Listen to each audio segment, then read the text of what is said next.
morning, I'm Patrick Brennan. I'm the Executive Director here at the Institute for the Study of International Development.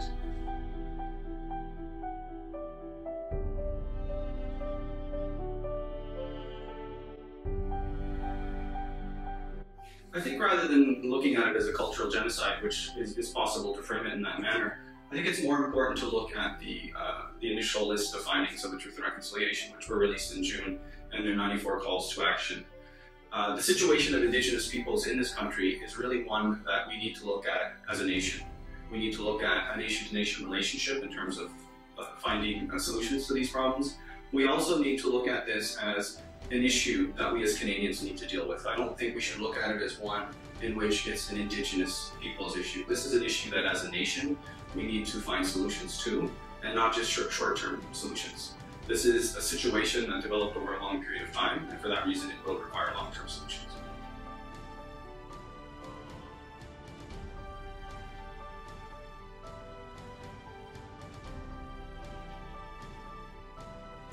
The idea that 10 members of Parliament who are of Indigenous ancestry were elected is the benchmark, and to me it's an excellent place to start.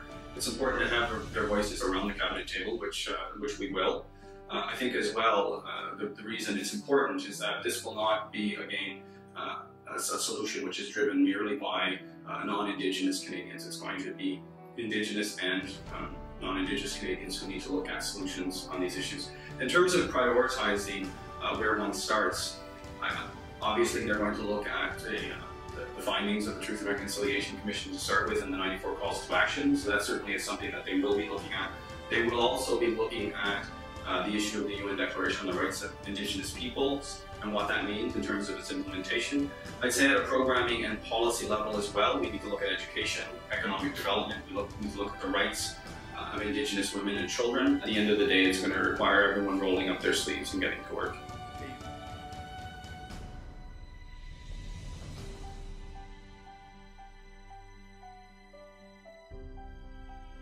So Canada has endorsed the UN Declaration.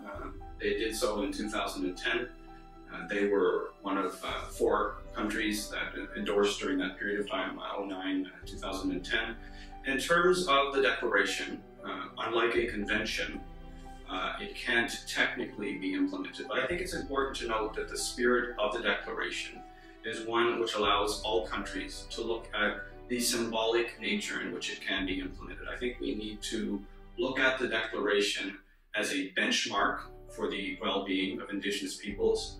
I think it can be looked at as a framework in terms of the commitment of countries to achieve reconciliation. And I believe as well that the declaration can be used as a tool to inform policymaking. And how do you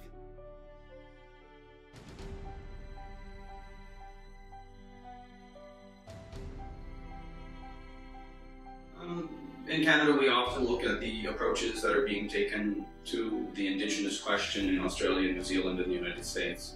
Canada has generally had a very good working relationship with those other countries in terms of sharing best practices and lessons learned. I think Canada, I think we have a lot to offer. I think we have a lot of key areas that we can dig into and make a difference. And for that reason, I fully expect that the programs and the policies that are developed and implemented moving forward will not only be cognizant of the 94 calls to action of the Truth and Reconciliation Commission, but will also take into consideration the articles of the UN Declaration and will ensure that, again, these programs and policies are informed of those documents.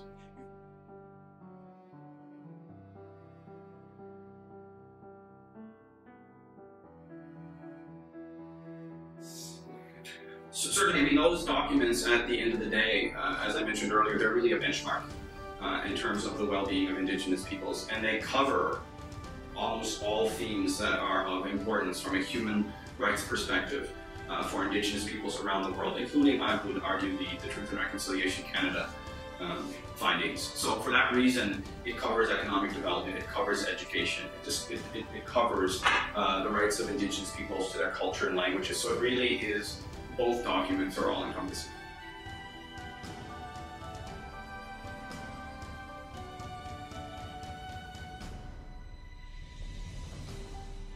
Well, the newly elected government in Ottawa has committed to an inquiry into missing and murdered Indigenous women.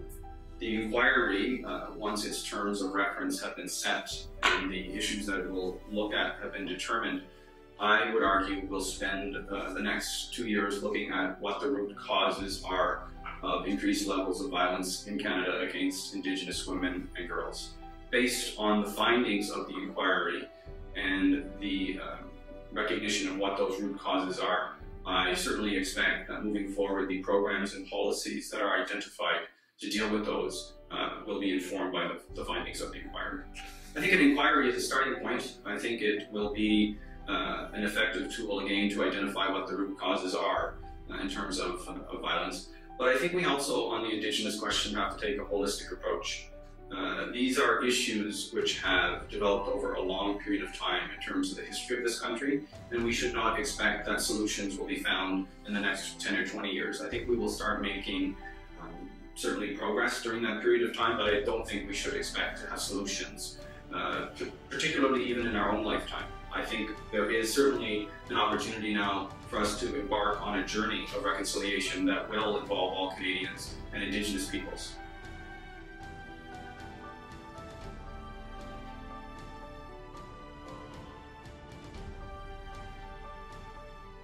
The Indigenous peoples, in terms of the climate change talks that will take place at the end of November and into December, have asked that the situation of Indigenous peoples and their vulnerability in terms of climate change be looked at. They have asked that a human rights approach be taken at those talks, that once again take into consideration the issues that are of greatest interest to Indigenous peoples and their communities. At the end of the day, Indigenous peoples in many countries are impacted significantly by climate change, and their concern is that the end result of that will be increased levels of poverty and hunger for them.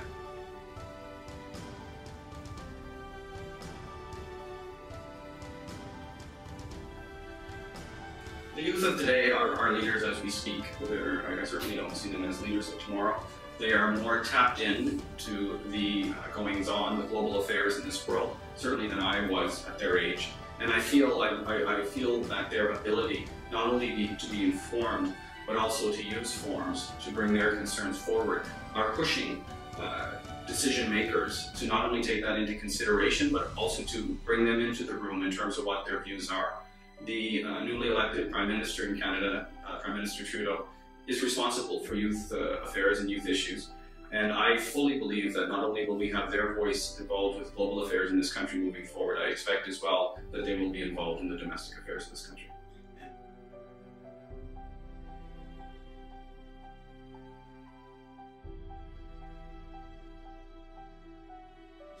I expect that both at McGill and at other universities, we are going to see efforts moving forward to embrace and deliver on this issue of reconciliation. Having the new program on Indigenous Studies here at McGill, I think it serves a number of purposes, but in particular there are two that come to mind.